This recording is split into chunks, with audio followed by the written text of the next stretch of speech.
welcome back to the Pages of Light podcast, your destination for discussions of popular fantasy and science fiction novels from a Christian worldview. My name is Tyler, aka Varum, and with me, as always, is Gabriel, aka the Quarantine Quartermaster. Welcome back to the podcast, Gabe. How are you on this fine evening? Doing pretty good. We have finished the fourth book of the Wheel of Time. Does that make us like 25% done?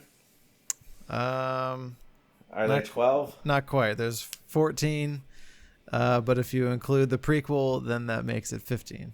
So okay, so all right, so if we read the next one, we'll be a third of the way done. Right. Yeah. If you include the prequel. Okay, yes. So that's good. Which hopefully by the end of the year we'll have read book 5. So it's epic. There's no doubt about it. It is epic. Every time we do a Wheel of Time episode, we're always like, the details. There's too many details to remember everything. So many details. So, but that's okay. We will carry on. What are those memes? It's like something and carry on, and everyone puts in their own little phrase or whatever. Oh, don't worry and. Yeah, like keep calm and carry on is like, that was like the original one, I think. But everyone has their own little spin on that. So ours will just be keep reading and carry on or something. I don't know. Nice. So yes, we're going to be doing the last section of The Shadow Rising, which is book 4 of the Wheel of Time, which will be, let me bring up my notes here just to make sure. This is chapters 40 through 58. So the end of the story for this book, at least. And yeah, looking forward to getting into the discussion. But before we jump into that, make sure you guys go over to pagesoflight.com and check out what's going on over there. And you can also check us out on all of our different social platforms. Or on YouTube if you want to check out the video version of the podcast. You can also check out some of the other videos that we have over on the channel over there. And I actually did put up a post on Instagram recently, so I didn't post on Instagram for probably a year straight, but I was like, I should do something on that platform. So look at you go, Varum. Look at me, I did a post. So you can expect regular Instagram posts at least once every 6 months. So there you go. Check back for infrequent updates. Right. All right. Yeah. So do you have any just general kind of impressions on book 4 of the Wheel of Time? I feel like it was kind of weird because the recordings have been spread out so much. So it was like we would read and then we would record and then we would break and then we'd read something else. Then we'd come back to Wheel of Time and do the same thing.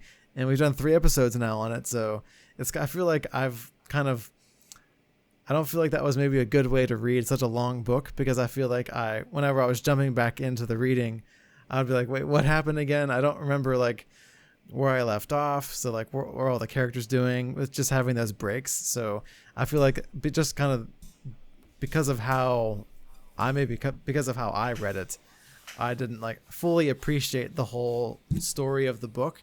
And so, which is weird because a lot of people say that this is one of the best books in the series, but I think just because of how I read it, I didn't appreciate the full narrative thrust of the whole book. So I was kind of I don't know if it was my favorite book of the ones we've read so far, but that might just be because I just read it in a bad way and I just kept on stopping and breaking and picking it back up and all these different things. So I don't know, what are your thoughts? Yeah. It definitely helped me process the story. I feel like there is the whole thing of working memory. If you do something and then you get really into it, but then you walk away from it, you have to come back and kind of regather those pieces. And right. It's difficult for us because we don't have time. Well, unless you're using the audiobook to go back and review everything that happened. And our podcasts have not been released yet, so I can't review our last podcast discussing the middle portion of that. Yep. But I do feel like breaking it up into 3 was good from the fact that we could process the story. There are just an incredible amount of details in here, and I do enjoy specificity. do enjoy being precise with my knowledge of a subject, but these books are just so stinking big that like it is impossible to get the details right. So I feel like in the future I want to like drill down on like some like determine ahead of time Right. like go back and like look into the details so that I can explain it the way that Robert Jordan intended it to be like understood by the reader, and then kind of like unpack scenes a little bit better. But yeah, big read. I'm glad we're here. I'm glad we get to talk about the conclusion of it. And as my like second read through this book, I recall like 20% of this book. It just seems like reading it for the first time for me. But again, like I feel like it's in my brain somewhere. It just needs the proper retrieval cue. Were there specific things that you do remember reading the first time? I don't even remember Perrin getting married. Okay. Yeah, that was a big thing. Yeah. Yeah. No. Like I think I remember them traveling to be with the Aiel because I remember Egwene learning how to dream walk. Okay. Yep. And I think that was one of the biggest things that I remember from this book. Okay. Yeah. Yeah, she didn't really even show up in the ending of this half of the book, really. I don't feel like. Yeah. I feel like it's the other thing with Wheel of Time is because I feel like some of the books have more focuses on some characters than others. And so, like, especially with Min, like, she's an important character, but she had only like 3 or 4 chapters in this whole book where something was happening with her. And same with Egwene, like she was just essentially like a background character to Rand's story. Like she did some of the stuff with the dream walking and got to have some interactions with Elaine and Nynaeve whenever they would meet together and tell Iran but she's not really a main point of view character. So we're really just focusing on I mean, this book was heavy on the Perrin. It was mostly a Perrin and Rand plot. And then you have some Matt stuff thrown in there within Rand's storyline because him and Rand are together. So, and I think, like each book of Wheel of Time kind of has like a more focused character. Like books 1 and 2 were definitely focused on Rand's storyline because he was the main point of view character. And then book 3, we got a lot more Perrin and Matt. And then book 4 was just a lot of Perrin.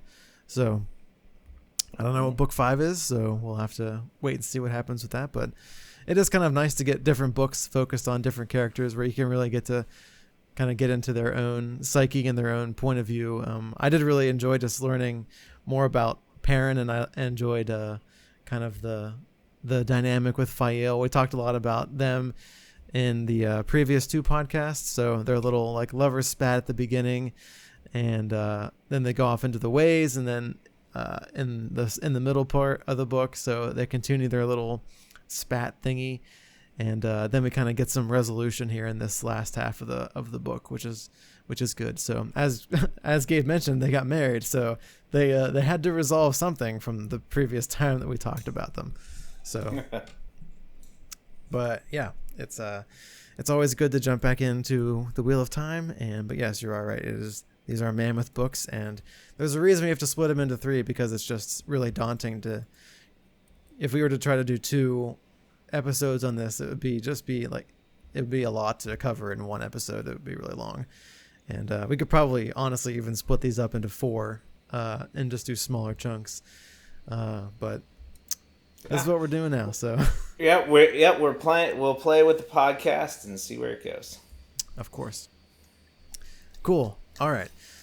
So let's jump into our first section of the podcast. As always, it's the favorite quote. And I guess I'll start it off. Let's see. So I have a quote from Fael, which is on page 876. And Thief! Thief! Gabe's going to give some insight here on what happened before the podcast. So Tyler asked me if I had a quote. I was like, oh yeah, I got a good one. So I started typing it.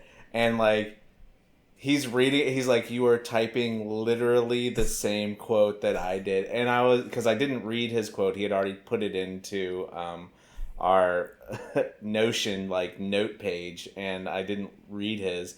And out of like 300 pages in the book, we choose the exact same quote, which happened in another episode of I think it was Vinland Saga. Vinland's, yeah, Vinland Saga. Yep. So that was interesting. Tyler and I are definitely on the same wavelength right now. So Yep. so Tyler, why don't you read the quote and we can talk about it? Yeah. Okay, so yeah, this is Fael on page 876. And she says, Mother says the worst thing father ever did to her, that's a typo on my part, was vow never to be angry with her. It took her a year to force him to take it back, and she says he was hardly fit to live with long before then from holding it in.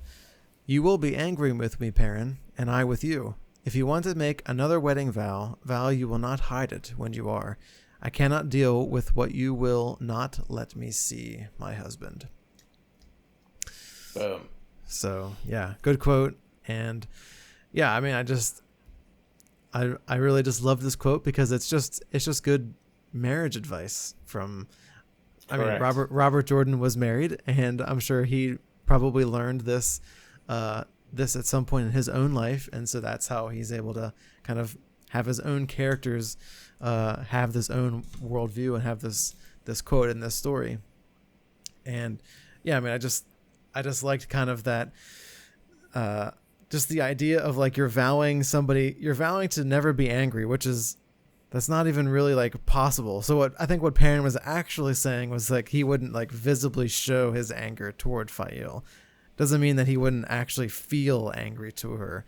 But if you're like holding in all of your emotions, that's like a recipe for disaster, because if you're always just holding them in, it's gonna be like the straw that broke the camel's back, like you just held it in, and then you have that last thing that you just put on the pile, and then the whole thing comes crumbling down, and it's a really big deal. Whereas if you had just addressed things as they happened, you know, each instance, then you wouldn't be in the situation that you are. And yeah, I just like the wisdom from Fael here, realizing like, no, that's a dumb thing to even vow, Perrin. Like you should just completely take that back right now, because that's impossible, and you're never going to be able to live up to that.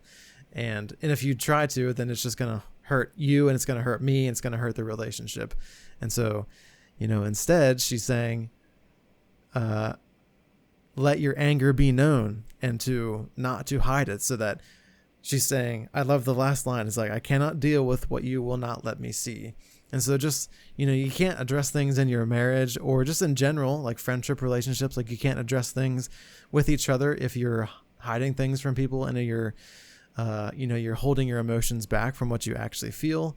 And so yeah, I mean, I just think this is really great advice from Fael, and something we should all think about if you're married, to not hold in your emotions, and to not just hide things because you don't want the other person to feel bad, or something like that, or Right. Mm-hmm. That's not doing the relationship any favors, and you're actually going to be hurting the relationship in the long run. Whereas it might feel like it's going to be difficult to address it immediately, but think of the ramifications if you don't address it for 30 years, and then now you suddenly just hate each other because of things you didn't address for 20, 30 years. So yeah, that's my 2 cents on that. Before we get into any scripture, what do you think about this quote? Why did I choose this quote? Yeah, why did you choose it? Because it was the same one, right? Yeah. So I chose this quote because, again, it speaks to poor communication skills that I think is very much a norm nowadays. That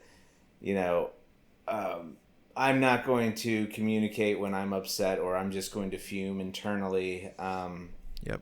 And that is just poor communication. And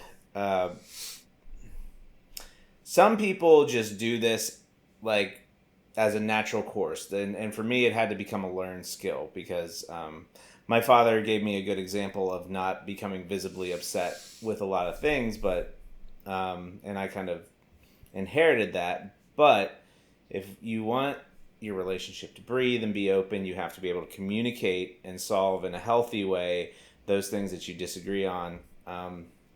So if you are, I mean, this is something that you should work on with like roommates and like, you know, and you want to do it with safe people. Like, that's why it's good to marry a Christian, because if you're both following God, like legitimately trying to, you know, walk the path of forgiveness and, you know, then it is a much safer space to share, because not everyone is in a relationship where it's safe to share when they feel upset. Like, I think about abusive relationships and things like that, and that's definitely a difficult thing.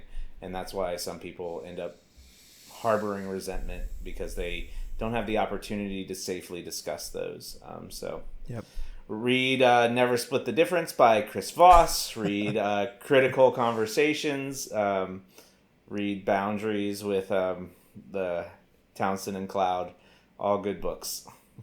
Yeah. And also, I think this this particular like idea of like not sharing your emotions is specifically like a male type thing. Is I think men a lot of times will do this, like the typical thing from like men or like parents to say to like fathers to say to their sons is like, you know, you just gotta suck it up, you just gotta you know, rub some dirt on it. Yeah, rub some dirt on it. You just gotta, you know, grit your teeth and bear it, and like take on, you know, whatever is bothering you, and just, you know, and just deal with it internally, and don't let the world show that you're struggling with something, or, you know, whatever. And I mean, I can see like in some instances where that's a good thing, like especially in terms of like you're in high stress situations, or you're trying to be a leader in a certain situation. You know, maybe you see something that's really maybe messing you up inside, but you have to lead, and you have to, you know, lead other people. And if you don't do that, then things are going to happen. Bad things are going to happen. So I can see in particular scenarios where you need to have situations and moments where you do need to do that. But I think for the most part in, you know, general relationships, like you don't just need to hold everything in and keep it all inside of you, because just internalizing it is not, you know, like you're not dealing with it in a healthy way. Like you're not giving it to another person who wants your best. You're not giving it to God, who also wants your best. Like you're just, you know, just bringing it all on yourself. And I think that's potentially a way that Satan can, you know, ruin relationships, is just the deception of you don't need anybody else to help you in this situation. Like all you need is you, kind of this idea. Which I don't think is a correct idea, because, you know, we're all sinners and we all need Jesus. So at a minimum, everybody needs Jesus, whether or not you need, I mean, you do need other people, for sure, in your life. We're meant to be like relational creatures and have fellowship with other believers.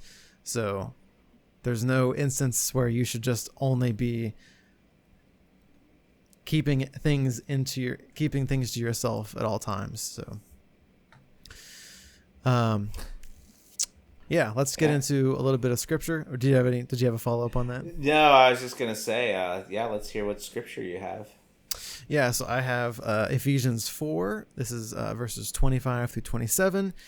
And this says, "Therefore, having put away falsehood, let each one of you speak the truth with his neighbor, for we are members of one another. Be angry and do not sin. Do not let the sun go down on your anger, and give no opportunity to the devil." And I like this just with the first line, like speak the truth. And that's just like, you know, like if you have something on your mind, like just speak it. That doesn't mean that you have to be like mean about it or mean spirited, or just, you know, putting people down because you think that's the truth or whatever. But, you know, if you feel like that will benefit somebody and you can speak the truth in love, and this is particularly talking about like Christian relationships in the body of Christ in the church. So yeah, and then the second section is like, be angry and do not sin. So like you can still, in this passage, the Bible says you can be angry but still not be sinning.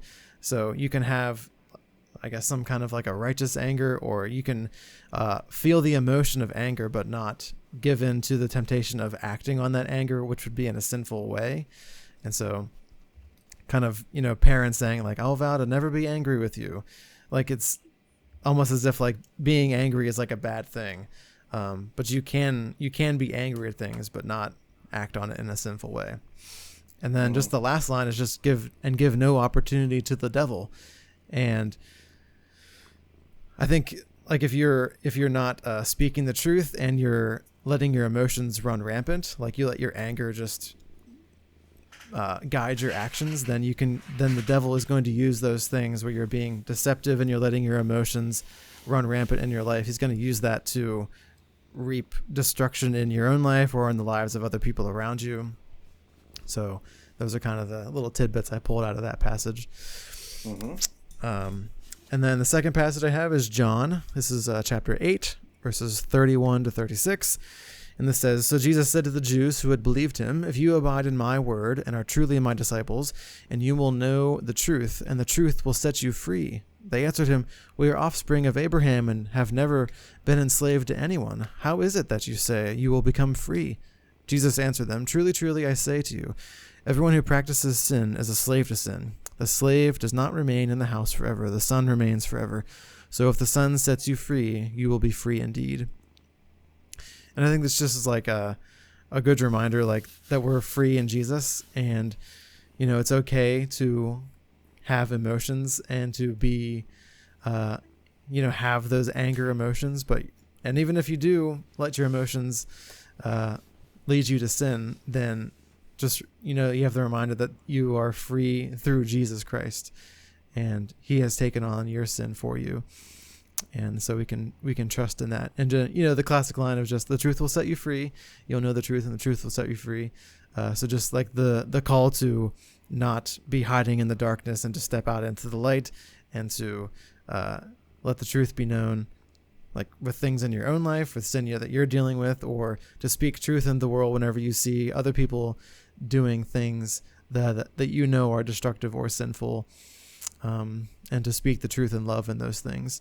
Because you want to see them be set free as well, because God's truth will set everybody free, not just us. So there's my scripture passages. Yeah, thanks for sharing those. I like both of the ones that you've pulled here.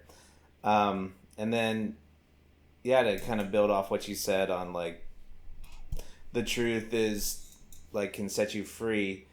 Like, I want to make sure that everyone knows that like when you work and you talk to people about like God, like don't feel like it is your obligation to bring a person to Christ. Like you are just one cog in the whole God machine, and like you're there to kind of talk to them, like that's about it. You don't have to feel that pressure. You could be a seed planter, you could be a waterer, you could be a there's many parts along the path to coming to salvation. Yep. And so don't feel the pressure like, oh, if I don't talk to this person, like it's not going to happen. Like you just pray to God and you do what you can. And then I also wanted to make the note that it does say that you shouldn't make friends with people who are hotheads somewhere in the Bible. I'm pretty sure it's in Proverbs. Sounds like a problem. And then, like, I also think about mockers, people who will mock what you say, which is also a Proverbs thing. And I think about, like, that is probably not a safe situation to, like, share your feelings if you're with a mocker, someone who might gaslight you and say, like, oh, your feelings aren't really valid, and let me explain to you why they aren't that way. So, just, find a good community that you can feel safe in and share these your feelings, and always do it when you're sharing something. Always have the blend of truth and grace. I have a habit of leaning more towards grace. I do like to. I think Stephen Covey said it best with what I think the fifth habit of highly effective people: seek first to understand, then be understood. It's always good to understand where the other person's coming from before kind of voicing your opinion, because you can put your foot in your mouth if you say what you think up front, but you don't know the whole story. Yeah. Should I jump into my quote here? Yeah, what's your quote or your second choice quote, I guess? Yeah, my second. I had two quotes, so I'm glad I had two because I was very easily able to pull this one. Another marriage reference here. So this is, I believe, Avienda explaining to Rand some of the practices of the Aiel, and she says to him, "I will attack it from another direction," she grumbled at him. "When a woman is to marry, if she does not already own a roof, her family builds one for her. On her wedding day, her new husband carries her away from family across his shoulder, and his brothers holding off her sisters. But at the door, he puts her down and asks her permission to enter the roof. The roof is hers." So Tyler pulled some scripture for me, so I'm going to read that too. Ephesians 5, 25 through 33. Husbands, love your wives as Christ loved the church and gave himself up for her, that he might sanctify her, having cleansed her by washing of water with the word, so that he might present the church to himself in splendor, without spot or wrinkle or any such thing, that she might be holy and without blemish. In the same ways, husbands should love their wives as their own body. He who loves his wife loves himself, for no one ever hated his own flesh, but nourishes and cherishes it, just as Christ does the church, because we are members of his body. Therefore, a man shall leave his father and mother and hold fast to his wife, and the two shall become one flesh. This mystery is profound, and I am saying that it refers to Christ and the church. However, let each one of you love his wife as himself, and let the wife see that she respects her husband.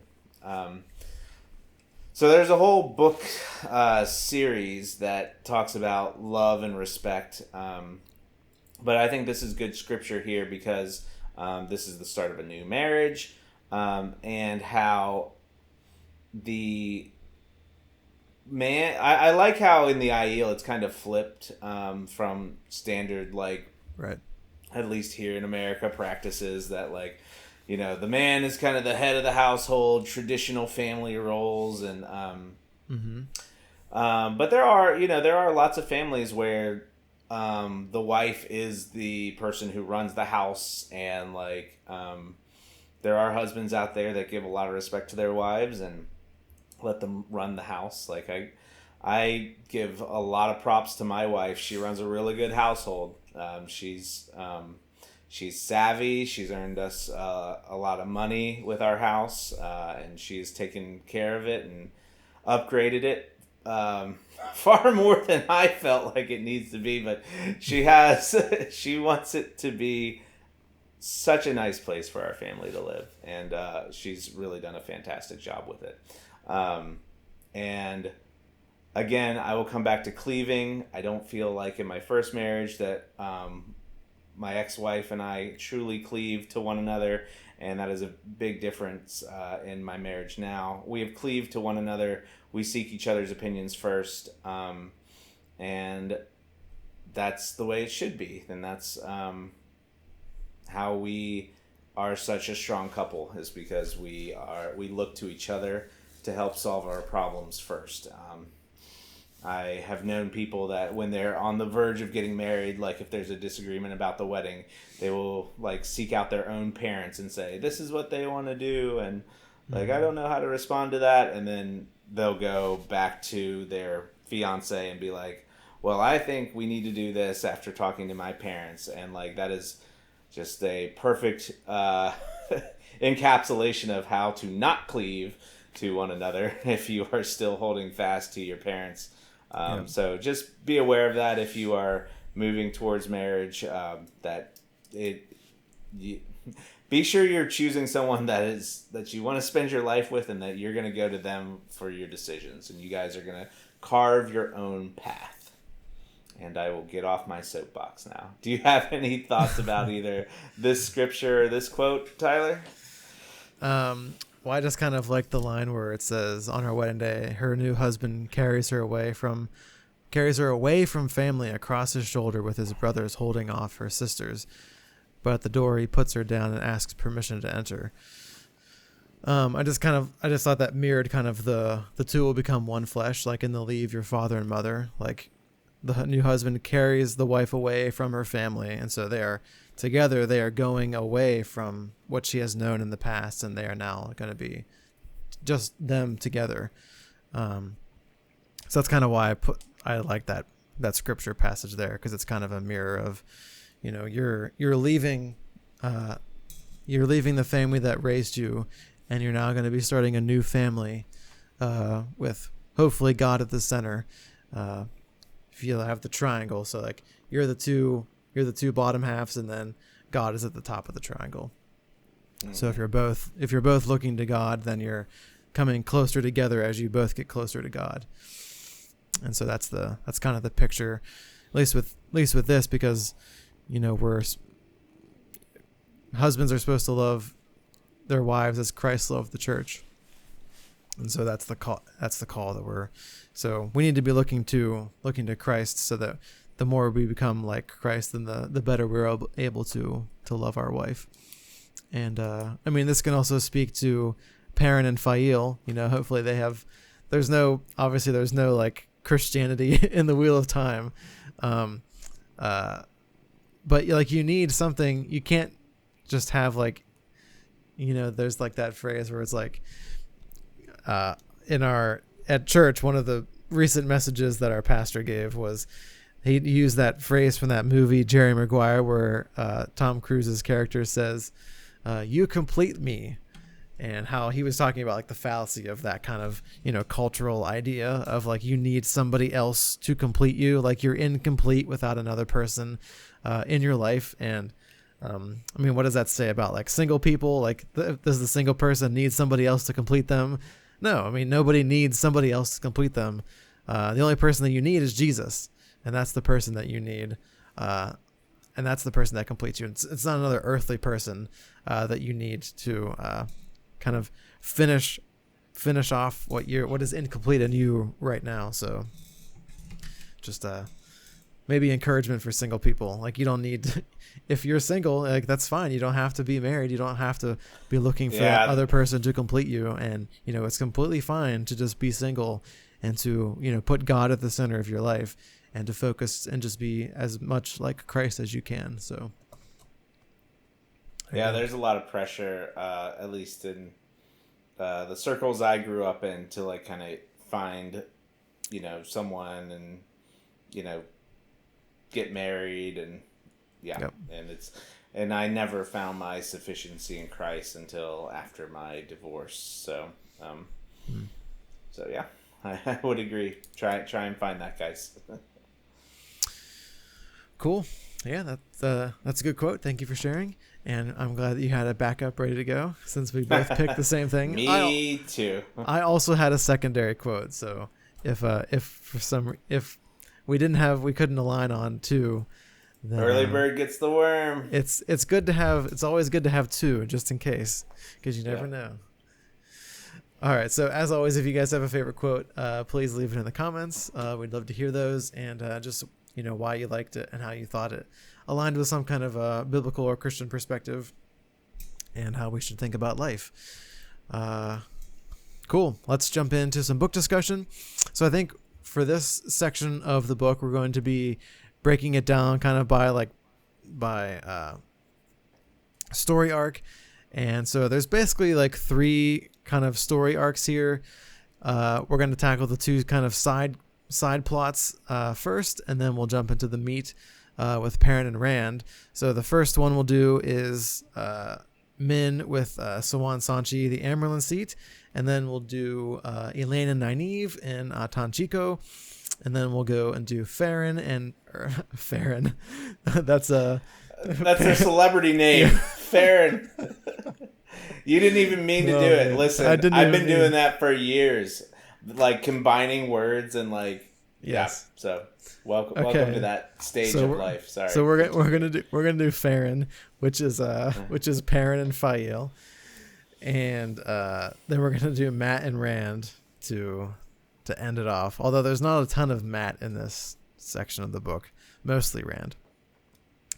Mm-hmm. All right, so let's kick it off with some Swan Sanchi. This is pretty quick. It's only one chapter essentially, which is chapter 47. It's called "The Truth of a Viewing," and basically it opens up with Swan Sanchi just kind of doing her Amarylline Seat stuff.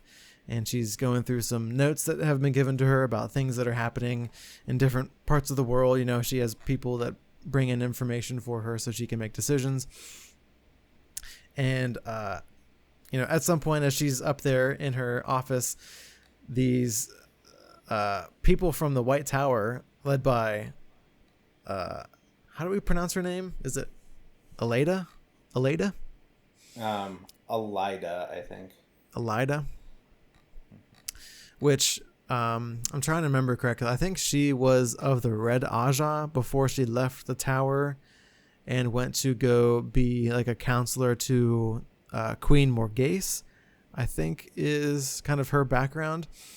But I guess I don't remember the specifics of like why she was in the White Tower and all of that jazz. But essentially there's a group of Aes Sedai who are led by Elida, and they all come into the office, and they basically they depose her.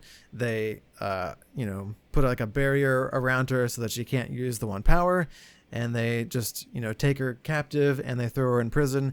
And the big thing that happens is that she is stilled. She is cut off from the one power, and so now the Amarylline Seat, who is one of the most powerful, probably the most powerful person in the world, is all of a sudden at the lowest end of the totem pole. She has lost all of her power. She's no longer the Amarylline, and she's thrown in prison. And Min was, I think she was like out in the town, and she's coming back to the tower, and she notices some stuff is kind of off about the tower, and she's able to figure out, you know, what's been going on. And so she is able to get down into the prisons, and she's able to free Swan and Leanne, who I think Leanne was like one of her, it's like her second kind of in command person, like her scribe or something that she would, that was in the office with her a lot, helping her to accomplish things. And so she's able to free both of them. So Swan and Leanne are both stilled. And they get some help from a few people who are able to get them out. One of them is the cook, Laris. Again, don't know how. I read this portion. I physically read it with the paperback, but later on I started doing the audiobook. So at a certain point I'll be able to know the pronunciations. But at this point in my reading, I am not able to understand the pronunciations. So that gives you some insight into how I read the books. Gabe is laughing at me because of my strategy here. Welcome to the dark side, listening to audiobooks. Yeah, if you go back to probably the earlier podcasts, I was always like, no, audiobooks. Like, I'd rather have the physical book in my hand. But I will say it is nice to kind of be able to do the audio while I'm doing the dishes. That's the thing. If I need to do a big stack of dishes that's going to take me like an hour and a half or something, I can still get an hour of Wheel of Time in while I'm doing that, which is nice. Yep. So there you go. Side quest complete. Efficiency. All that to say is Laris, I'll just call her Laris, helps them out. And then Gawain, what's the pronunciation for him? Gawain, I think. Okay, so Gawain also helps them out, and he is training to be a warder. And it's interesting because, do you remember this? Do you remember this scene at all? Because I think it was interesting how like he was in charge of like leading a bunch of the warders against a lot of the Aes Sedai, and so he's in like the middle of this like kind of battle. And somehow he was kind of like off on his own, and they see him, and Gawain is familiar with Min, and they're kind of friends because he knows that Min was friends with Elaine and Egwene.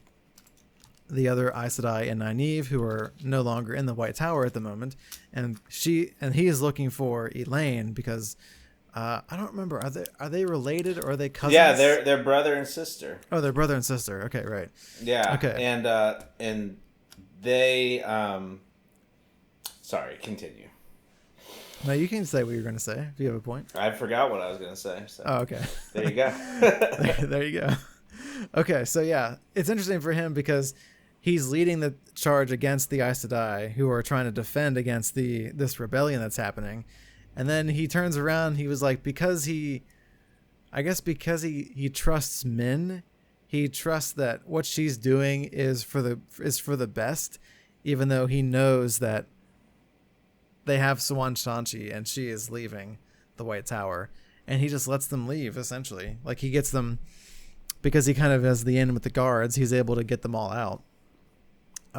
And then they also meet Logain, who was a false dragon at some point, and he got stilled. And so, yeah, I mean, I kind of forgot about Logain. He's just kind of been like this kind of background character who we saw kind of throughout some of the other books, but he hasn't really had that big of a role to play recently. And so Siwan kind of convinces him to join them, and she says that she's gonna provide him a chance for revenge against all of the Aes Sedai who stilled him, which is mostly all of the people from the Red Ajah, because they hunted him down and they stilled him before he was able to get to the White Tower for a trial and all of this kind of stuff. So he's gonna join their little crew, and so that's basically it, though. So we have Min with three stilled Aes Sedai. Well, I guess Logain's not an Aes Sedai; he's a man. So we have. I think they called them male Aes Sedai at the time of the breaking, though. Oh yeah, I guess they all would just be Aes Sedai. But yeah, okay. So they have 3 stilled Aes Sedai and Min, and they're all just gonna. I don't know. I don't remember specifically if they said they were going any particular direction. But yeah, I'm not sure either. Yeah, but they're able to get getting out. Yeah, they're getting out of there. Yep. Which is interesting because now we have this kind of big power shift in the White Tower in Tar Valon, and now the place where we always kind of felt like was a safe haven for our characters, now it kind of no longer feels like it would be a safe haven for especially characters like Elaine and Egwene and Nynaeve. You know, like they probably can't go back there for their training, or if they could, you know, they'd have to like denounce the Amyrlin, and they're also friends with Min, so that's gonna kind of put a weird. I don't know how they're gonna meet back up with her, if they're ever gonna get to see them again. So yeah, it'll just be interesting. And we only got 1 chapter in this, so hopefully we get another chapter of what's going to be happening in book 5 of whatever kind of plot development is going to result from this deposing of the Amyrlin. And so also Elida is also going to be the new Amyrlin, so that's who's now in power instead of Siwan, which it's implied that she would have been the Amyrlin if they hadn't picked Siwan over her. Yeah. So I think she kind of had a grudge about that for a decent number of years. So she's kind of getting her revenge against Siwan. So I'm sure Siwan is going to be plotting her own revenge. So we'll see what happens in the future. Did you have any thoughts on this chapter? No, just a good, good glimpse of the White Tower, and this does.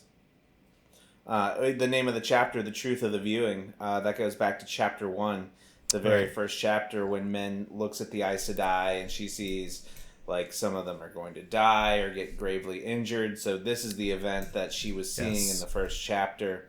Yes. So it comes to pass. The Aes Sedai against. So it was not an external force, coming into the White Tower. It was kind of like a civil war. Schism, division, however you want to say it. Yep.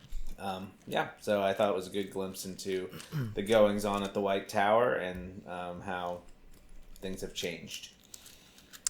Yes, they certainly have changed. Yeah, thanks for reminding us of that from chapter 1. Yeah, so that's basically that section. because there's nothing else with Min and Swanshanchi for the rest of the book. And so the next section we're going to jump into is the stuff with Elaine and Nynaeve. And I guess we also have Tom Maryland and Julian Sandar, the thief catcher or whatever his name is. Mm-hmm.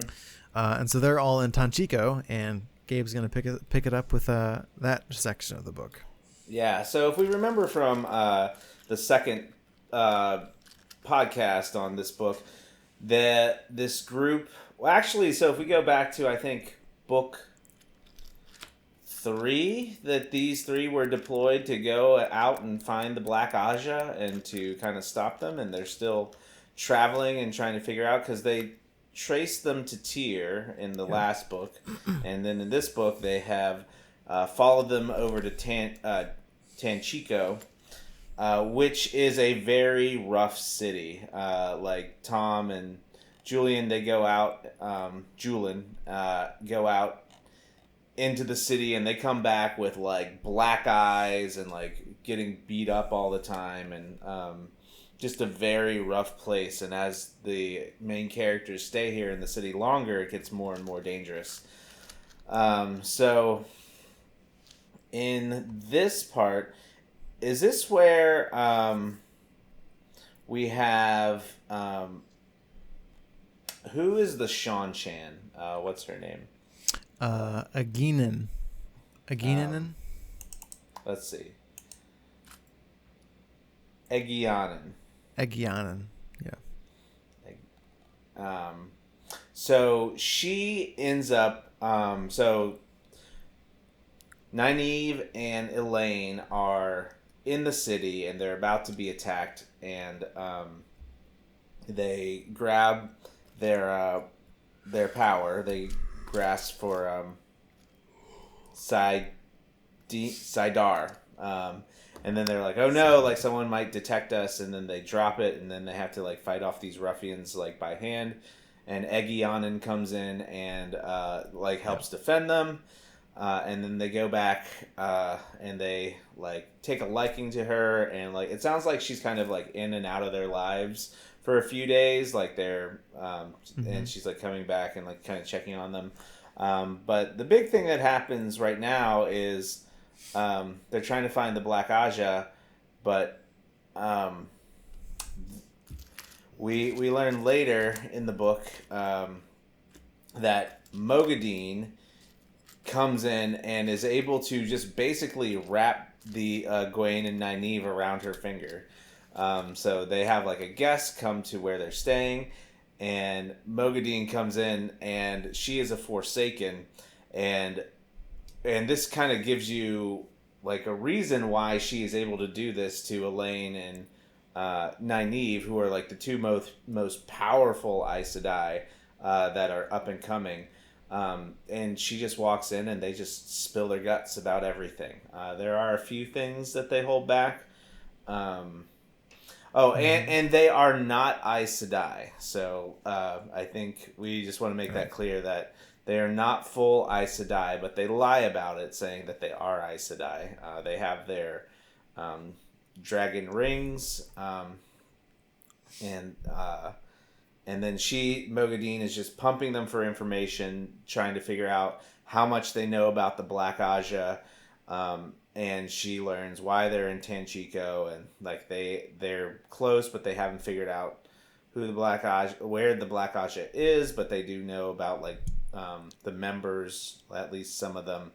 And then at the end of this whole encounter, she's just like, "You will remember nothing that I said," and then she gets her stuff and walks out, and like, you know, Men in Black flashy thing. Like they have no clue that they gave out all this information. So we move forward to, let's see, Revelations in Tanchico, I think.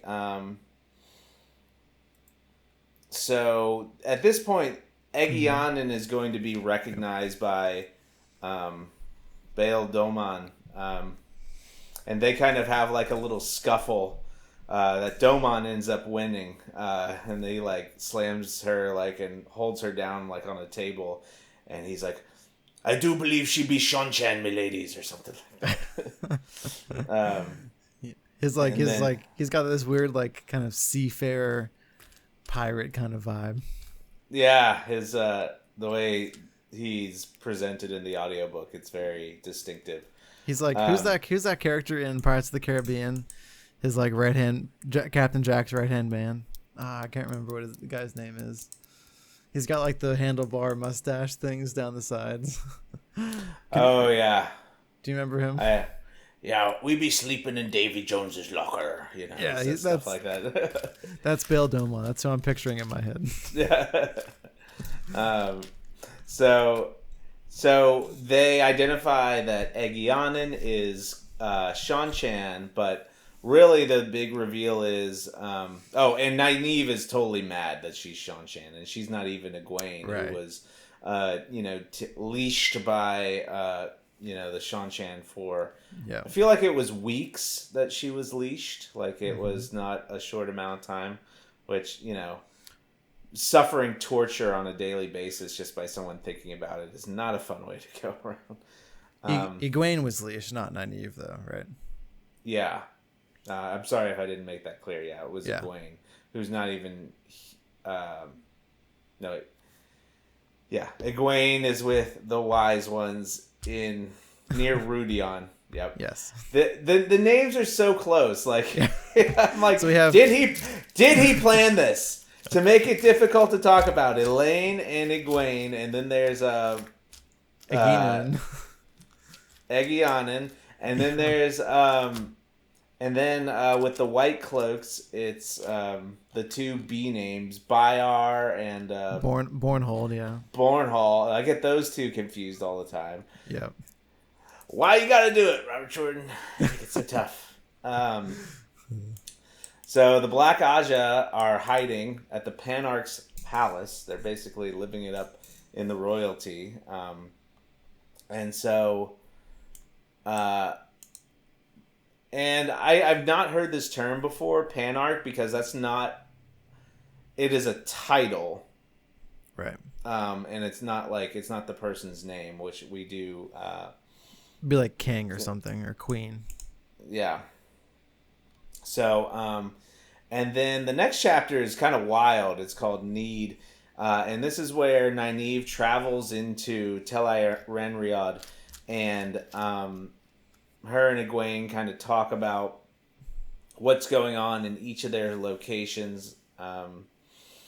And Nynaeve first has her conversations with Egwene, but she stays in the dream, and she's going to be guided by the wise one. She said, you have to close your eyes, and you're kind of going to be whisked away. And it's because of the need that they have to find the tool that the Black Aja is going to control Rand with. And they don't know what that is. And so she is kind of like swept through these different places until Iranriad. She's in the Panarch.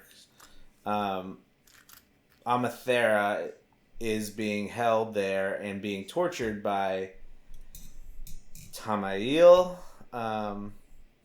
who is Black Aja, and basically these names. Yeah. How many names do you think he had to come up with for the Wheel of Time? How many characters are there? And he didn't have artificial intelligence to help him write these crazy names. How did he do it? Nobody knows. So, and then the next spot she's kind of whisked to is it the museum? Is that where they're holding the stuff? The museum? That's where she kind of reveals. This is where she sees a person from. She sees the woman from her previous trip. Yeah.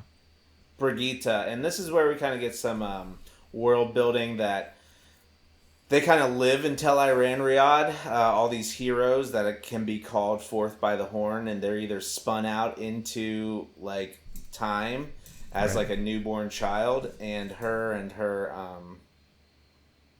lover who I forget his name, but he's like when he disappears, like I know my time is coming, because he's always slightly older than her in Right. the Wheel of Time. The idea that the It's Wheel like of Time, it's sick. It goes in cycles, so it's yeah. going to happen kind of the same way over and over again. It's like a reincarnation. Like Rand is a reincarnation of Luz Theron, and same with Brigitte and her lover.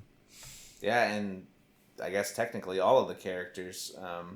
Yeah. If it's unescapable that we're going to just relive time over and over again. So the need has kind of transferred Nynaeve through all these different places, and she discovers that there's a black metal collar, which is very similar to the Idom that the Aes Sedai and the Chains ones wear. So they're figuring out like this is the Black Aja's plan. And so she wakes up and she's pulled out of Tel Randriad, and then Nynaeve now has the plan.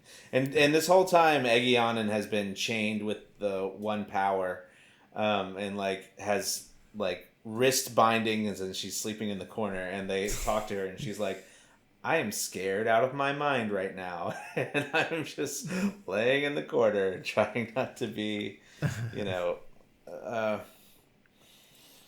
So they basically pull together a plan to go go into the palace, and so they end up trusting Egyonin again, and she's going to infiltrate with them, and so they pose as servants, and they get into I'm gonna call it the palace. Yeah, I was gonna say castle, but palace is better. Panarch's and Palace. And so they are in the palace, and then they sense someone channeling, and they're able to free Amathera, who is being held by the Black Aja, who basically tortures this woman by, she's the queen, but she's being controlled by the Black Aja, Right. And they're doing ungodly things. Like, I think they said at one point, God hates it when, good is called bad and bad is called good, and, the Black Aja is making her, make these judgments that, are right. obviously wrong-headed and, not right. And so God would disapprove of the Black Aja, if you guys didn't know that already. God disapproves, but this is one of the reasons why. And so they're able to free her, and she's like, she made me eat these ice peppers, which are basically the hottest peppers, and not drink water. And she had to strip down and do these lewd dances and sing these rude songs, and just to totally break and embarrass her. And she jumps on the Black Aja woman and just pummels her, beats her with her fists, and then she's gonna go out and kind of take control of the palace now that she's no longer under the control. And Elaine says, no, we're not doing that. I'm the Aes Sedai who saved you. You're gonna follow me. And then we're gonna have Nynaeve is going to end up dueling with Mogadine. And so she's a Forsaken. So she was alive at the time of the breaking, back when the Aes Sedai were so much more powerful. And at the end of this duel, we're realizing that Nynaeve is as powerful as a Forsaken, without any augmentation or any without a sangreal or anything like that. She is able to go toe to toe with a Forsaken. Mm-hmm. So that tells you how strong Nynaeve is. But she does at some point she confesses that she has blocked herself from the power. I forget where that happens. And she says oh, I was scared of it, and that's why I blocked myself, and it's my fault. I feel like she might have confessed that to Mogadine, but Mogadine almost gets her too. She almost takes her gets her under her spell. She Nynaeve feels it like this appreciation for her, and then she kind of is able to fend it off. And then she's got this she's weaving her power in a way that she's trying to sever Mogadine's connection to the source, but she's not able to focus enough to keep. She calls it like the point on her like side dar weapon like strong enough to do the severing or the stilling. Yep. So she's unable to do that, and then Mogadine actually ends up escaping in all the confusion. So we're gonna end up with Into the Deep, which is the next chapter where we have they have finally like found the item. They have found the black collar and everything, and they are going to help save Rand from it, and they're going to give that item to Baal Domon to go drop into the deepest parts of the sea so it can sleep in Davy Jones's locker. So that's kind of where we end. So did I miss anything, or is there anything that you want to comment on this section? No, yeah. I mean, I think the whole point of this section was that was to find this item, because they were trying to make sure that Rand doesn't have to deal with the Black Aja trying to use it against him. Mm-hmm. And it seems like they were successful in that. Although giving it to Baal Domon, I don't know if that's a very wise move, because I don't know, like, what if he's out at sea and then he gets attacked, and then it gets in the hands of somebody else, and I don't know. We'll see. We'll see what happens. Hopefully, there's no more of those. I guess that right now we're just calling them male Adams. So, yeah, I don't know. I don't think there was too much in here. We have some scenes with Elaine thinking about Rand, because they're kind of lovers at this point, and I still don't quite understand, like, she wrote those like 2 letters, and I remember from Rand's chapters that like one letter was like written in a certain way, and then the other letter was like written in a complete opposite, like the rationale was completely different from the other letter, and so he's confused by that. And I don't remember if she said anything about those letters, but that was just confusing to me, of like why they would be 2 completely seemingly opposite type of letters. My guess is that she probably felt it was the right thing to do to open up to Rand, to say how much she was like in love with him, and like right. And then the other one is the like, I have to go. I overshared, and now I'm going to kind of push back and say all the things that I don't like about you, because I was being too vulnerable in my first communication, and I need to like mitigate that by like insulting you and like telling you what's wrong about yourself. That was kind of my thought on like how those 2 letters went. Okay. Thanks for deciphering that for me. Thank you for best guest. For completely understanding women. Impossible. Impossible. Yeah, I mean, I didn't have anything really else. I think you did a completely adequate. Not adequate. That's not good enough. What's a No, I think it was completely adequate. Okay. Okay. Gabe is self-selecting the term adequate. I'm very adequate at this. Very good. Okay. Are you going to tell us about Farron now? Yeah, I'm going to talk about Farron. Yeah, go ahead. And I'm also going to do a Farron. Completely adequate job. Good. Become adequate with me. Yes, we will be adequate together. Perfect. Okay, so we have chapter 40. This kicks off the section of the book that we're talking about, but we're kind of going out of order, because since we're doing it by character. So chapter 40 opens up with the Hunter of Trollocs, where basically we have so Perrin had the realization that his family was killed, and now he's kind of on this like vengeance streak, and he wants to go out and kill Trollocs, because Trollocs killed his parents and his family.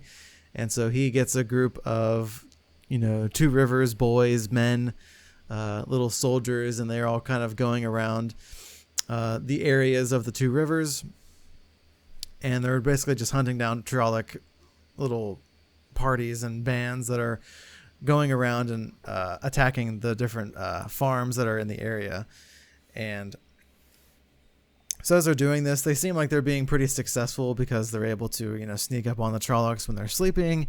And so they're fairly successful in their initial campaigns as they're hunting down these Trollocs.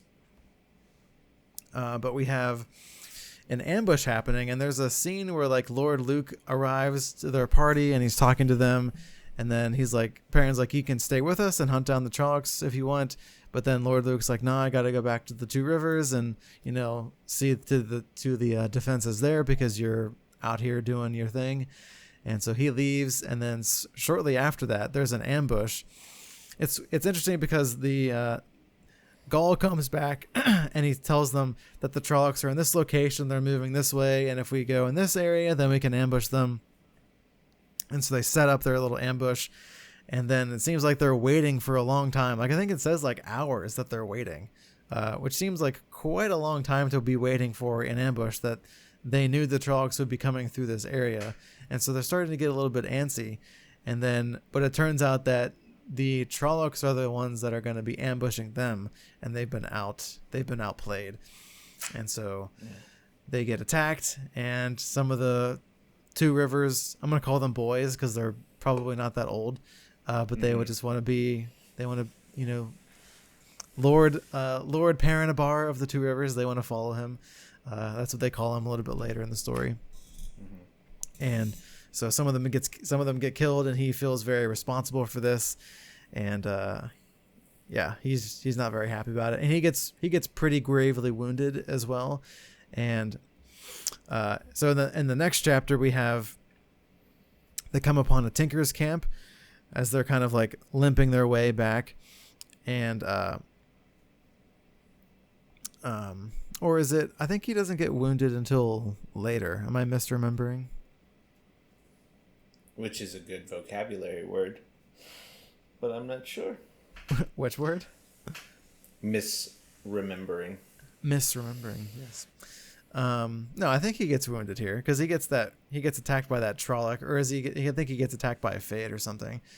And so I think the Tinkers kind of help him out, and they treat his wounds a little bit, and Perrin and Fael have a little bit of a conversation where they have this dual reveal that she is the cousin to the Queen of Saldea. So she has some royal blood in her, and I think Perrin maybe got some hints of this because of some of her comments about like how nobles talk, or she knew ins and outs of like how maybe to like she had some like strategy ideas, and I think just like things that normal like farm, like if you were just a normal like peasant kind of person growing up in the area, like you wouldn't know these types of things, or you wouldn't have knowledge about like how to make good decisions in terms of like leadership and those kinds of things. So we kind of got a little bit of hints about that in some previous conversations that she had. But this is kind of the reveal that she does have royal blood. And then Perrin also tells her about his wolf dreams and how, he's the king of the wolves, or, whatever I guess is he a wolf brother? Is he referring to himself as king of the wolves yet? I don't think so. But, so they get that reveal. And then in the next chapter, we have Perrin going to, he's kind of been avoiding the wolf dreams because he doesn't want to get stuck in there and just be fully wolf. But he decides to go in this time because he needs to find information about like how many Trollocs are in the area. He knows that they closed the Waygate, but I think because there's so many Trollocs that they must have found a way to get the gate open again. And so he's trying to find out information about, is the gate open? And if so, how many Trollocs are in the area? And so he's kind of wanted to do like a reconnaissance things because he can use Tele Ranrigad to see things kind of in the dream world, to see things how they are in the physical world. Mm-hmm. And so he goes over to where the Waygate is, and he figures out that it is in fact open. And that, of course, is a problem because the whole reason that they closed it was that so they could stop the Trollocs from coming through and keeping the two rivers from having to deal with all of these Trollocs and Fades and Murdrol and all these different things that are absolutely no good. And so we get a scene where he sees Slayer, and Slayer is a person who, I guess he's the one who's been killing the wolves that are in the wolf dream, which, so like when a wolf dies in the real world, they get to live in the wolf dream, in like the dream kind of world. And that's why what's the wolf's name? His spirit guide. Yeah, what's his name? Hopper. Hopper, right. That's why Hopper's able to commune with Hopper in Tel'aran'rhiod, because he died in the physical world, but he's able to live on in the dream world. And so Slayer is somebody who's in the dream world, but he's killing the wolves in the dream world. So now the wolves are no longer in the dream world either, and so they cease to exist completely, which, Hopper doesn't like that, and Perrin doesn't really like that either, so that's no good. Mm-hmm. And then we have, I think there's a scene, is this where he has a confrontation with him and he wounds him? Or is that remember? Is that I think that comes I think that comes towards the end. Is that towards the end? Yeah, that's in chapter 53. Okay, right. So that happens later on. So right now he just sees him, and he's trying to figure out like who he is. But eventually they get to return to Emond's Field after he comes out of the dream world, and they go back and they find that there's a new banner flying over, a red wolf's head flying over the Emond's Field. And so it seems like that Perrin has kind of become like this local hero, because he comes back and he's like leading kind of the town in these defenses, and he's going out and hunting the Trollocs and doing all these things to defend the town. And so people are basically looking to him to make all of the decisions, and he doesn't really like that, but that's just sometimes like leaders are just like, you're just like chosen to be the leader, like even though you don't necessarily want it. And I think isn't there like that trope where like the best leaders are the ones who don't want to do it, or something like that. I think that's like a thing from Gladiator, where the Marcus Aurelius he talks to what's his name? Maximus? I think it's Maximus is the character's name. He talks to Maximus and he says, "You need to be the one to be the next emperor." And he's like, "I don't want to do that." And he's like, "And that's exactly why it should be you."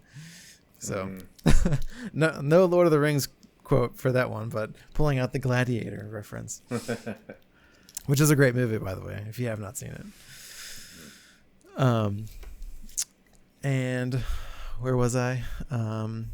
Yeah. Okay. So he's a local hero, and he gets to, he succumbs to his injuries because he got stabbed by that Trolloc or that Fade earlier, and he's pretty severely hurt.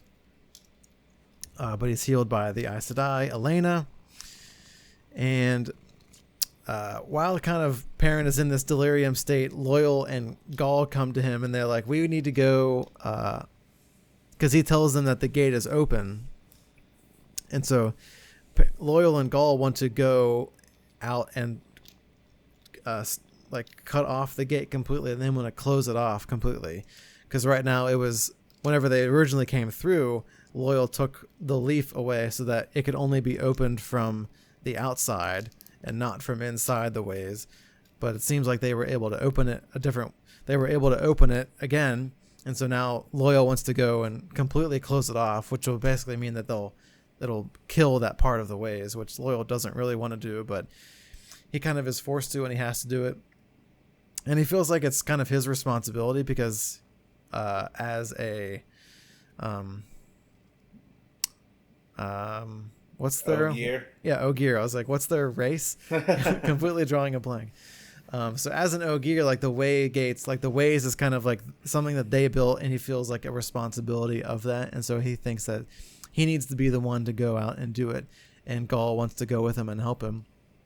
And parents like, no, do not do that. Absolutely not.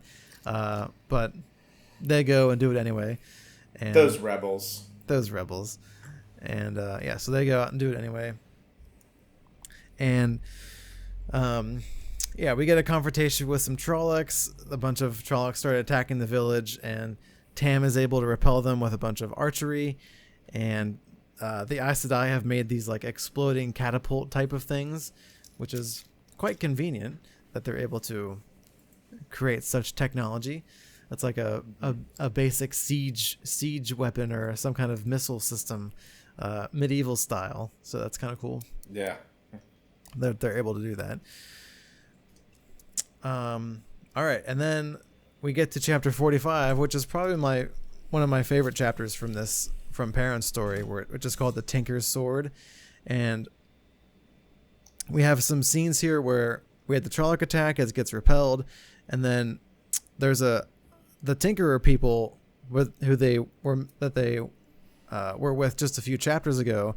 They arrive at Emond's Field, and so now they're seeking refuge in Emond's Field because the Trollocs are just everywhere and they can't travel. Like, some of them want to just keep on going because that's just kind of their way. They travel. They're the traveling people. But Perrin's like, you guys need to just stay here until all of the Trollocs are gone. Like, don't make this. He thinks it's like a stupid decision for them to just kind of be wandering out in the Two Rivers area, just waiting for the Trollocs to happen upon them, and so that all of the traveling people just get killed because they didn't want to sit in one place for, a month or so while this was all sorted out. And so he convinces them to stay, which is good. And there's a scene where we have one of the Tinkerers, Aram, and I don't remember the relationship. Is it he Rand's danced son? with that relationship. Yeah. Well, he did dance with Egwene, right? And was that book 1? Yep. Way back when. Yep. Yeah. So he did that. But I don't remember if I feel like he's their son. Yeah, I think it's Rand's son, but their mother was killed by the Trollocs. But his mother was killed by the Trollocs. And so he decides that he wants to take up the sword, which is completely against the way of the leaf. And his grandmother is not very happy about this decision because, you got to follow the way of the leaf. And anything to take up any kind of weapon is against that ideology. Correct. Yep. And there was I was going to try and look up the little quote here. What was this? Chapter 45? Right. There was actually 2 quotes in here that I liked from this chapter. And basically his whole point is that, they killed his mother. And then so he said, they killed mother. I saw them. I might have saved her. If I had a sword, I could have saved her. And then, so he takes up the sword and he asks Perrin to teach him how to use it. But he says, like, I'm not really the best to do that. Like, why don't you go talk to Tam? And so he tells him to go talk to Tam and say that he can train him with the sword. And Aram's grandmother, her name's Isla. She's like not very happy about this. And she says, the Trollocs took my daughter, she sobbed, all my grandchildren but one. And now you take him. He is lost because of you, Perrin Ibarra. You have become a wolf in your heart, and now you will make him one too. Turning, she stumbled back the steps, still racked with sobs. And so now she feels like she has no more grandparents left, or she has no more grandsons left, because either the Trollocs killed them, or now she feels like Perrin has taken her last grandson away from her because he has rejected the way of the leaf. And I kind of just thought of this as like, if you're a Christian parent and you're raising your kid, and that kid like walks away from the faith, that's kind of what I'm envisioning this kind of scene happening. Is like you raise them up in a certain way, in a certain ideology, in a certain way to think, and that person just says, I don't agree with any of those things. I'm going to go the complete opposite direction, and I'm going to, instead of not touching a sword, I'm going to pick up a sword, and I'm going to be the one to swing it and kill people. And so that's sort of a similar way of like you have a son who you brought up in the faith, and then they go off to college or something, and then they turn away and they become an atheist, or they get involved in something that you brought them up to think the opposite way of that thing, but they end up thinking something that is not biblical, and they've turned away from the teachings of their parents. Oh no. Right. Yeah. Which is, I mean, as a now a parent, I feel like that would be hard for me if I like raised my son in this certain way, and then like all of the work that I did to raise them in that way, and then they just like turn away from all of those things and do the complete opposite of what I had raised them and how I raised them to act. Like I don't know how I would feel in that moment because it's not happening. Not good. But I just can imagine myself Guarantee it won't be good. Was all my work for nothing? Like what? Like I feel like I would have some kind of like an identity crisis in a sense of like, well, what was my whole point of being a parent if I was a parent to raise them in this certain way, and God gave this child to me, and then they just turn away from everything that I was teaching them. Like, was I a good parent? Did I do something wrong? Like all these things would be probably going through your head, right? Mm-hmm. And just thinking of how I would think about that, I can empathize with the way Isla is feeling in this scene, where her grandson has completely rejected all of the things that he was taught since he was very little. And yeah, I don't know. Did you have any thoughts on this scene? Because I think this was probably like one of the bigger chapters in this part of the book. No, I think you covered it pretty well. All right. Cool. And so I'll do, this was my backup quote. So I'll do an honorable mention from my backup quote here. This is also from Fayo. Fayo's got the wisdom today. So she says, this is like, she's talking to Perrin, and Perrin's kind of not very happy about them calling him, they say, Perrin of House Abar, Lord of the Two Rivers. It has a good sound, she says. And then Perrin says, we do not need any lords in the Two Rivers, or kings or queens. We are free men. And then Fayo comes back and she says, free men can have a need to follow someone too. Most men want to believe in something larger than themselves, something wider than their own fields. That's why there are nations, Perrin, and peoples. Even Rain and Isla see themselves as part of something more than their own caravan. They have lost their wagons and most of their family and friends, but other Tuathalan still seek the song, and they will again, too, because they belong to more than a few wagons. And I just like this little quote here, just pointing to the fact that, like, we're free people, but, like, every human being, like, desires to be a part of something larger than themselves. Like, I'm sure that, there's, like, narcissists and things like that. They're people that are completely self-absorbed, but most of the time people want to be involved in things that are trying to achieve something that is greater than what they can do just by themselves. That's why you have people who like join organizations and serve, or churches that do certain things for the community. Like, you want to feel like a part of a group and a part of a movement that is doing something that you couldn't do on your own. And I think that's a lot of what just thinking of, like, from like a Christian perspective, like, we're a part of, the church and the body of Christ, and like, we're called to, be the light of the world and to display the truth of God in the world. And so for Christians, like, we're a part of that, something that's larger than ourselves.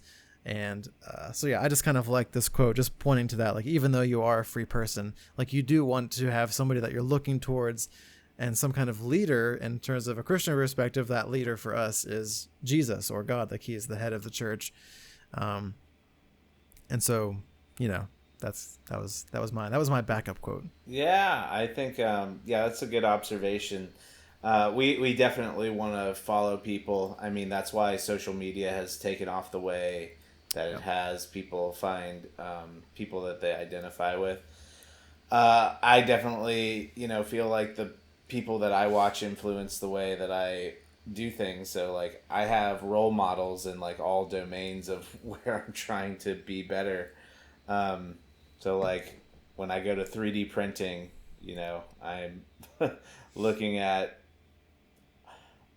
Uncle Jesse and Tom, and there's like a CNC kitchen. Like those are like my guys that I go to for Maker's Muse for like 3D printing stuff. And then Mm-hmm. like I look to our church and Mike Winger and Ray Comfort for like biblical things. Like they've shown me like a lot of their ways. And yeah, I think it's important that when you're choosing your role models, that you choose people who will lead you in the right direction. Yeah. And so choose those wisely. Indeed. Yeah, so that was my backup quote. And let's see, was there anything else in this chapter? Oh yeah, the white cloaks appear. And what's this guy's name again? Bane? No. Bornhold. Yeah, Bornhold. I can't remember his first name. It's not Byar. Dane? Is it Dane? Dane Bornhold. We'll just call him Bornhold. So Bornhold has like this grudge out against Perrin because he thinks that he killed his father, or at least led to the scenarios where all of the Aes Sedai were able to defeat his army. Even though he is wrong in that, it was all of the Shan Chan who did that. But that's besides the point. He doesn't know the truth, and so he has this grudge against Perrin. And so they make this kind of deal where Perrin says that he will decide to give himself up.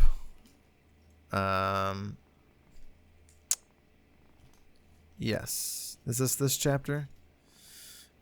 I think so. Yeah, I think he decides that he will give himself up if the White Cloaks decide to help in the fighting against the Trollocs, and whenever the Trolloc threat is over with, then Perrin will be like, he will let them take him essentially, and because Perrin's main goal is to save the Two Rivers from this Trolloc threat, and so the White Cloaks decide to stay in Emond's Field to help, but we'll see if they actually help later on. And yeah, I mean, that's basically that end of that chapter. And then we have two more chapters here. We'll go through these quickly because we've been going for a little bit here. There's Perrin decides that he needs to send Fail away, because this has kind of been the theme for a lot of this book, is where like he wants to get her away from him because he knows wherever he's going there's going to be danger, and he doesn't want her to be in that danger, and he doesn't want her to die. And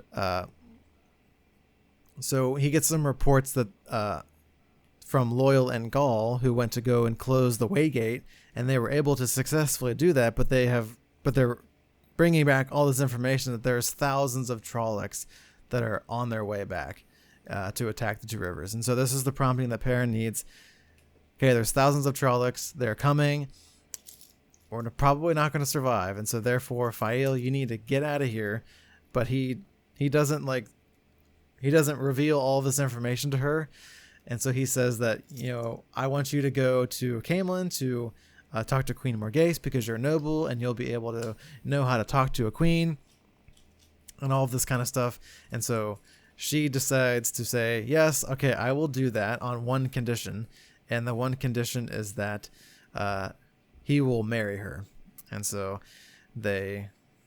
he kind of does these excuses like, well, I mean, there's like customs and you have to wait for this time period. And then maybe when you come back, we can get married and you can do all this stuff. But she was like, I've been asking around already, and they've said that we've kind of already done the trial period because we've been together for so long and all this kind of stuff. And so I think she kind of knew what was going on or what he was going to be asking her to do. And so she's already been pre-asking the leaders of like the women's circle of Emond's Field about what has to happen for the marriage to take place. Interesting. She's planning her way here. Yeah. Yeah. So they are able to get married that day. And after that, then Fael goes away as if to say that she's going off to Camelin, but she's in fact not going to Camelin. And instead, she's going to be going to all of the different local towns that are within like a day's ride. And so she's going to be going to all these different places and recruiting a bunch of different, soldiers to be able to come and help in the defenses of the two rivers. And so she comes back with this big army. And then the last chapter is we kind of have this final confrontation with all of the Trollocs that are coming. And the Trollocs attack. The White Cloaks, of course, they refuse to fight because they don't want to, they don't care about Perrin. They don't care about the two rivers. They just want Perrin, or at least Bornhold just wants Perrin. I don't really know what all the other White Cloaks think. But I guess they're just people who follow orders, and that's fine. And after the battle, because Fael comes in with this new army, and they're able to defeat all the Trollocs because of all these reinforcements. Perrin says, you didn't fight for us, so I'm not going to go with you. And then Bornhold is very mad about that. And I think we have a little scene at the very end with Ordeith, and Ordeith's just going to be doing his mischievous things. And I think this original plan was to get Rand to come back to the Two Rivers, but instead Perrin came back to the Two Rivers, and so Ordeith is trying to kill Rand, and so he needs to figure out a new way to do that because this plan didn't work. There we go. And it's also implied at the very end that Fael and Perrin go have their wedding night. Oh yeah, he leaves in a full gallop. Yep. I do like the way that Perrin talks about having a wife. I just feel like, again, it's so countercultural when he says things like, but I'm married. And he's like, oh, I like the sound of that or something. And he likes having a wife. And I feel like all the TV shows, it's all about domestic disputes and divorce and all the reality TV shows. Yeah, and it's nice to hear there's an innocence to the characters in these books that I really appreciate. That Yes. Rand has a sense of decency, when women are right, throwing themselves at him, or just he's turning his eyes away and averting, and yeah, I do appreciate that that's written into these books. It's good. Yep. Good examples. Cool. Did you have any thoughts on Perrin before you jump into the Rand storyline? Yeah, I think he's I think this is his Ta'veren nature, being pulled into Fael's family where she has power and influence, and right. Sounds like, it sounds like she's in command of whatever estate. She's been trained in how to run her kingdom. I don't even know what to call. Yeah, her kingdom. So Perrin is being pulled into a larger game by marrying Fael. So we will have to see where this goes. So. And we'll have to see if her family approves of Perrin. The blacksmith Golden Eyes. Yep. Yeah. Oh yeah, they also have this new name for him, Perrin Golden Eyes, and he doesn't really like it, but Golden Eyes. Yeah. He just embraces it, I guess. Yeah. Should I jump into Rand and Matt? Yeah, let's jump in. We're going slow here. I'm gonna try and just hit the highlights here. Right. Yeah. So we left Rand and Matt. They were so they had gone through Rudion, and remember, Matt goes and see the snake people, and Rand has his visions of at the time of the breaking, and the Way of the Leaf and the Aiel have split. Yep. Into the Tuathawan and the Aiel as we know them, as hardened warriors and everything. And so their caravan is moving towards, after they leave Rudion, to this place called Cold Rock Hold. And so they're traveling there, and they've been joined by like a group of merchants, and there's something fishy going on with these merchants. Like, uh, there's the big one with the sultry voice, and she's like walking through, and people are like, "What's going on with her?" And like, I'm weirdly attracted to her, and then we have like the Gleeman who is here, and he's like fishing for details about Roydion from Matt and Rand, and it's just it's like we know these characters are here, but what are they doing? So Right. the group is going to eventually reach Cold Rock Holds, which is a gathering place for the Aiel, and it sounds like there's going to be thousands of Aiel here, like maybe 4,000 or 5,000 Aiel, maybe more, gathering here for a big announcement. So I think they're waiting. Is it a week or a month? I can't remember. For all the different Aiel factions to kind of show up. Yep. So Rand is met by the roof mistress there, and Kaladin attempts to find welcome, but he is greeted as a beggar by the roof mistress. She kind of like, he's like addressing himself as like a clan chieftain, but he's never been to Roydion, so he hasn't undergone like the process of becoming a chieftain. And so she's like, "Yes, beggar, you may stay with me, and I will provide you with food, since you can't afford your own," sort of thing. So yeah, and then we have this fun chapter where Rand, Avienda has been sent to spy on him, so she's talking to him like the wise ones have placed her with him, and she's always like, "You need to pay more attention to Elaine. She's the most perfect person, and how dare you?" And she's always mad at Rand. It's kind of funny. But Rand goes into a dream, and he's got all his women there. He's got like Elaine, Egwene, and men. And then the most beautiful woman appears behind him, and it's Lanfear. And she's like, "Maybe I'll mark you." And like, does he? Yeah. Is this the biting of the neck? Is that what she does? Yeah, I think are they like in the pool or something, and she's like naked or something like that. Yeah. Yep, and very alluring to Rand. And Rand awakes from the dream, and how would you? So Rand is attacked in his tent by a Drakkar, and he summons his lighted sword with the power and slices it in two.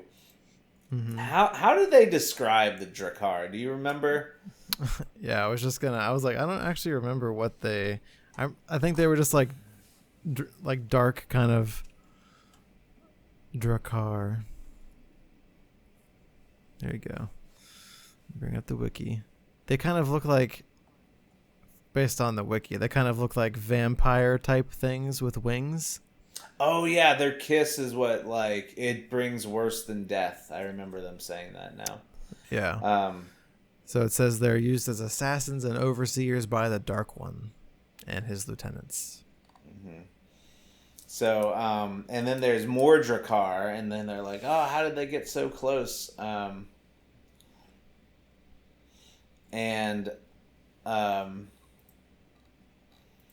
Yeah, we're going to move forward towards the end of the book. And so Rand, during this time, he's kind of like, so after this battle with the Drakkar, like, things settle down, and Rand is kind of learning more of the Aiel ways, and he's doing ceremonies with people.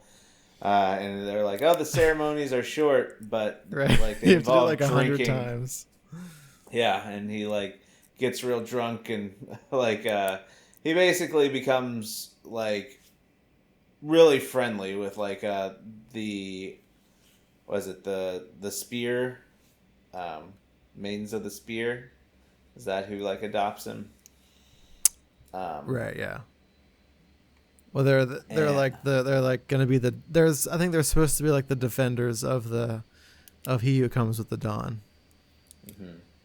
Oh yeah, and so we've kind of been moving forward to this point where Rand he's making a play to gain the Aiel as like part of his army. Right.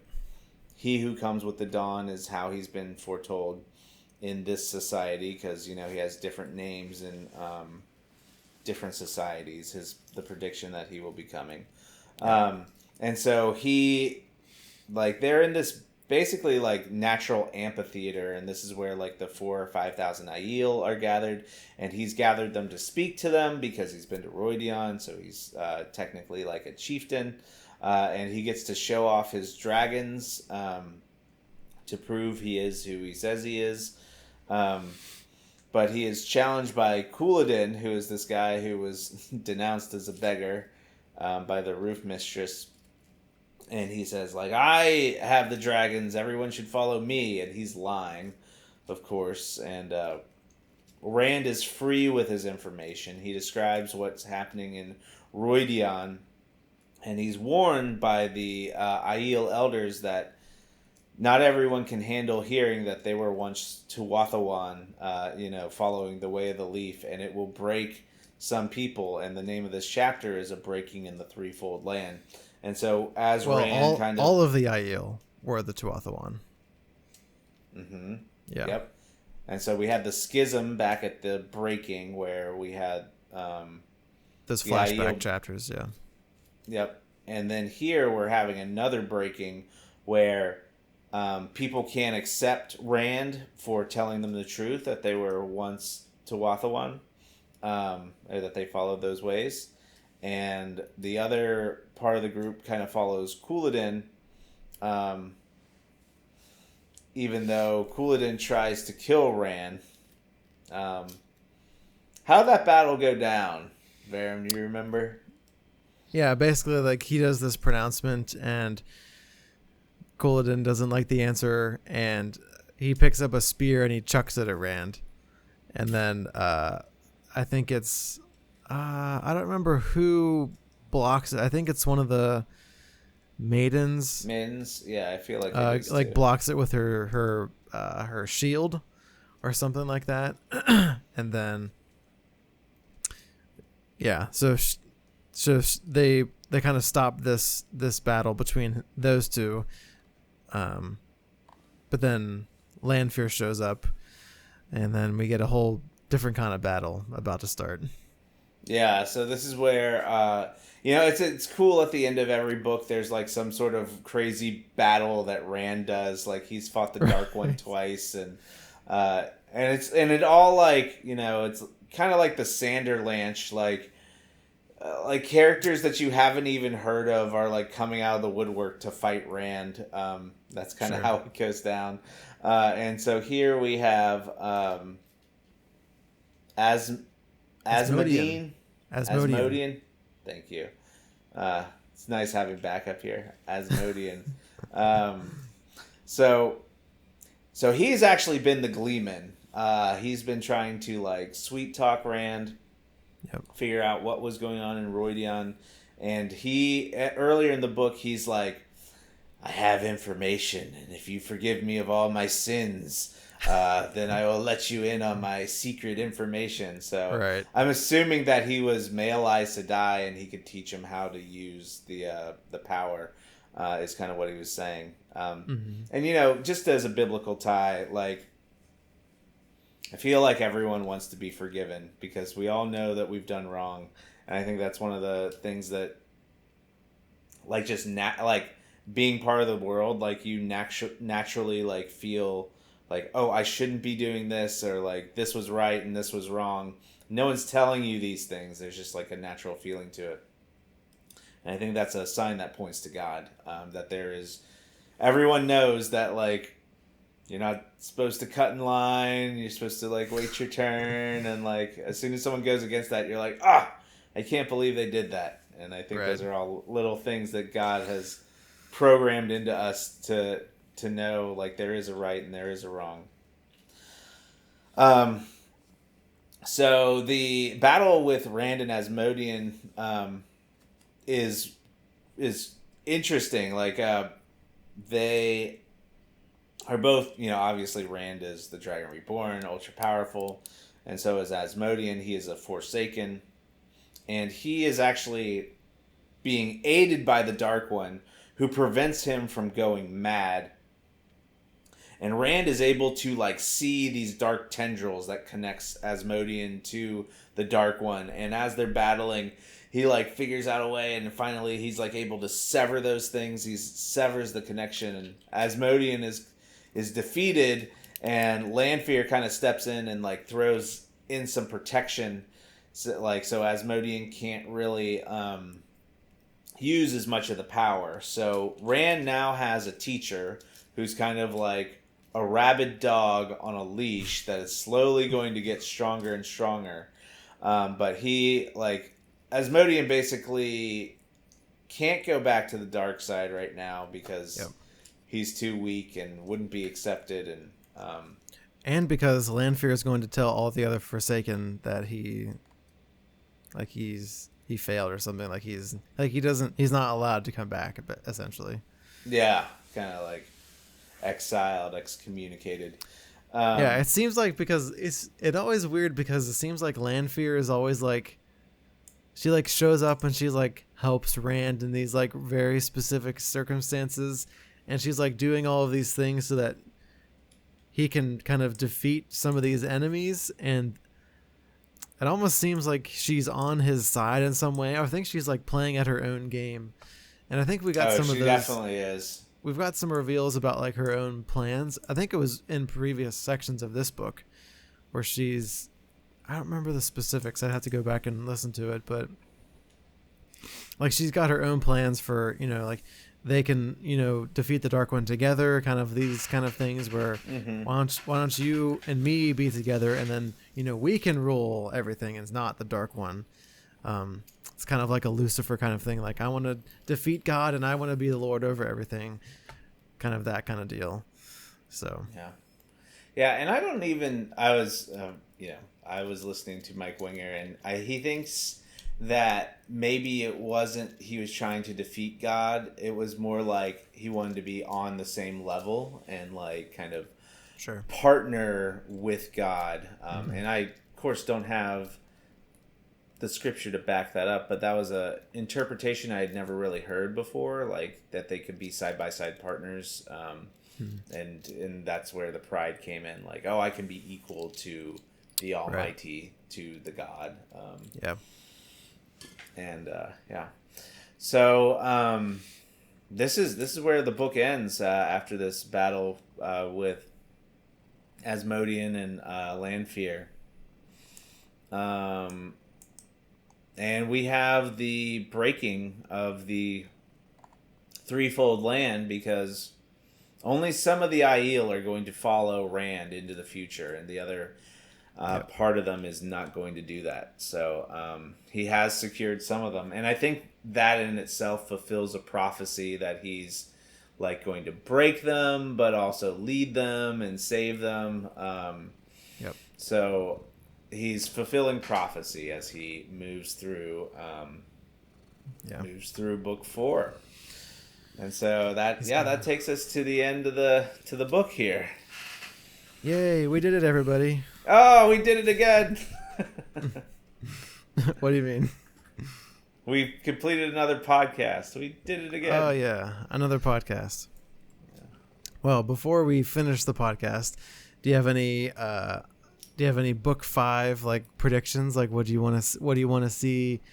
I always ask these when we finish a book. So, what do you have anything off the top of your head that you're just like, oh man, I really wish I want to see more of this character, or what's going to happen with this plot, like this cliffhanger that we didn't get the conclusion to, or something? Yeah. So I think I know 2 things that are going to happen in book 5, and I think I've been talking about one of them since like book 2. Oh, okay. So I think that's going to happen in book 5, and I think it's in book 5 where a character gets trapped in a box. I think that's going to happen. You have been talking about that one for a while. Yeah, and we haven't seen it yet, so we're still waiting. Coming. Yep, we're still waiting. I think it's the next one. It would make sense now for this to be the book where it happens, because certain things have come together that I think is going to happen. I and I think we're gonna get more of like what's going on at the White Tower. I guess we're gonna. I want to know what happened to the Black Aja and like how are Mm-hmm. we going to start tracking them again. Yep. Um, and I would like to see more of Domon and his like seafaring adventures. So yeah, I think those are the things that I would say about the next book. How about you? Um, yeah, I'm looking forward to seeing Rand with Asmodean and just like what does he learn? Like what is he gonna teach him? Because Oh I yeah. think the first thing he wants to learn is how to protect his own dreams because uh, the wise ones that were teaching Egwene how to do the dream walking, they were kind of invading his own dreams to spy on him, and so because Avienda told him that, now he was like, okay, the first thing I need to learn is how to protect my own dreams. Because if I can't protect my own mind, then I'm not gonna be able to defend myself physically either. So, yeah, I'm just interested to see like what he learns on top of that. Like, what new things can he learn with the power? I'm always looking for like more details in the magic system and like how does it all work and what are the what are the rules? What are like the power levels? Like does he need a certain skill to defeat this certain character or you know or just like other maybe cool things that aren't like based in like battling other people, like what can you do with the one power, and like what things can men do with the one power that maybe women can't do, that might be interesting. So yeah, more stuff with the one power is always interesting. um, yeah, I mean, I do like Perrin's storyline. I'm just looking forward to seeing like what him and Fail do. Um, what's gonna go on with their whole marriage. Will they go back to? Will they ever get to meet like the rest of her family, and what will happen with that? Or I like feel what's like gonna? they will. I feel like Yeah, this is like how Perrin is to Viren. Like he's going to end up in charge of like a kingdom, basically, and that's yep, how he like. Because you're like, how is he going to be like a super influential person? And like right, again, same with Matt. But like, if he's in charge of like a kingdom, like that's important. yeah. Yeah, so that might be interesting. And then also with Matt, I guess it's implied that he, because he got those memories from all those previous people in history, he's like super knowledgeable about military tactics.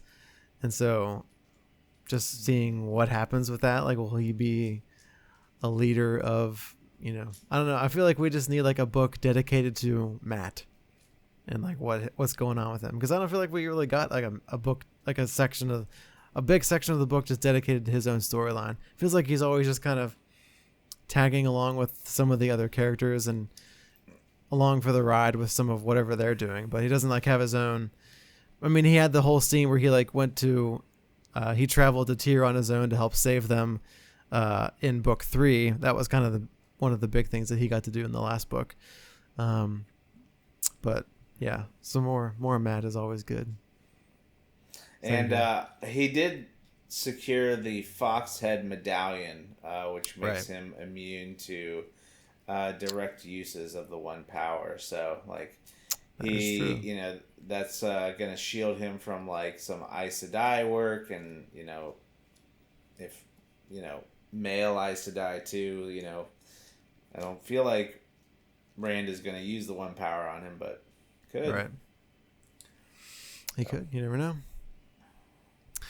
All right. If you're reading along with us, let us know what you think will happen in book 5 or what your favorite things were in book 4, and leave us like what would you rate this one? Was it your favorite of the 4 that of the series so far, or do you like one of the other ones better? Let us know in the comments. And the next episode is going to be going back to Vinland Saga. We're going to be doing chapters 29 to 35. I'm not sure which hardcover that is. That sounds like book 3, the third hardcover. Um, Sounds I right. think that's right. Yeah, I think it's the third hardcover, first section of the third hardcover. Yeah. So yeah, you can stick around for that if you like Vinland Saga. And as we were recording this tonight, before we started recording, I did watch the first episode of the anime of Vinland Saga. So that was fun to watch, just seeing the things on the screen of what I saw on the pages and how the animation matches the drawing. It was really good. So plug for the anime, even though I've only seen one episode. It was really good. Nice. All right, cool. As always, go over to our website, pagesoflight.com, and you can check us out on social media, Facebook, Instagram, and also on YouTube. You can go subscribe over there if you want to check out the video version and some of the other videos I have up on the channel there. And if you want to support us, you can also leave a review on your podcast app on Apple Podcasts or Spotify. Helps people find the content and just know why you like the podcast. So thanks for doing that. And do you have any final words before we sign off here? Go in peace. Go Serve in the peace. Lord. There you go. Good. All right. Cool. Thanks for watching, everybody, or listening. And remember to keep reading and share the gospel with somebody this week. And we'll see you in the next episode. Bye. See ya.